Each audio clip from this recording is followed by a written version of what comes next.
शारदीय नवरात्रि का महापर्व आज से शुरू हो चुका है और 14 अक्टूबर तक रहेगा। इस बार नवरात्रि 8 दिनों का ही है। देवी माँ की उपासना का हिंदू धर्म में इस पर्व पर विशेष महत्व है। इसमें भक्त कलश स्थापना के बाद विधिवत रूप से माता की पूजा अर्चना करते हैं। नवरात्रि के समय घरों में भी रौनक उत्साह का माहौल रहता है। नवरात्रि के 9 दिन माँ के भक्तों के लिए विशेष महत्वपूर्ण होते हैं, इसलिए माँ की पूजा में कुछ नियम का विशेष ध्यान रखना चाहिए। शास्त्रों में बताया गया कि नवरात्रि में माँ दुर्गा की पूजा करते समय विशेष ध्यान देने की जरूरत होती है। इन नियम का ध्यान रखने से हमारी साधना शीघ्र पूर्ण होगी और माता का आशीर्वाद हम सभी पर बरसेगा। आइए जानते हैं कि नवरात्रि के समय क्या करना चाहिए और क्या नहीं। माता दुर्गा को लाल रंग बेहद प्रिय है, तो इन 9 दिन में माता रानी की पूजा में लाल रंग के फूल चढ़ाए और माता को लाल चुन्नी चढ़ाए, लाल रंग के वस्त्र पहनाए।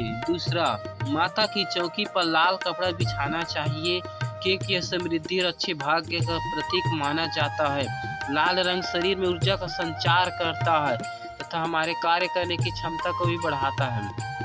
तीसरा, नवरात्रि में माता का विशेष श्रृंगार भी कर सकते हैं। यह माँ को अति प्रिय होता है। अगर संभव हो तो खुद भी लाल रंग के वस्त्र पहनकर सच्चे मन से पूजा करें। चौथा, माँ घर के मुख्य दरवाजे पर पूजा से पहले हर रोज रोली में स्वास्तिक बनाए। रोली में स्वास्तिक बनाने पर शुक्र और सूर्य ग्रह जीवन में सकारात्मक लाते हैं। पांचवा, नवरात्रि में 9 दिन तक माँ के सामने अखंड ज्योति भी जला सकते हैं। ध्यान रहे कि अगर आप अखंड ज्योति जलाने का प्रण ले चुके हैं तो ज्योति 9 दिन तक जलती रहना चाहिए। छठवां, माता को प्रसन्न करने के लिए पूजा करने के बाद दुर्गा सप्तशती और दुर्गा चालीसा का पाठ कर सकते हैं। यह दुर्गा सप्तशती का पाठ नहीं कर सकते तो कम से कम एम ह्रीम क्लीम चामुंडाई विच्चे का एक माला हर रोज अवश्य करें। नवरात्रि में क्या करने से बचें?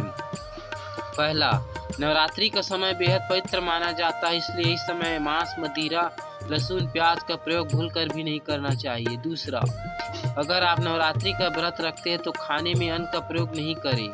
तीसरा, अगर आपने नवरात्रि के पहले दिन कलश स्थापित किया है, अखंड ज्योति जला रहे तो इन दिनों घर खाली छोड़कर नहीं जाए। चौथा, विष्णु पुराण के अनुसार नवरात्रि के समय दिन में सोना वर्जित माना गया है।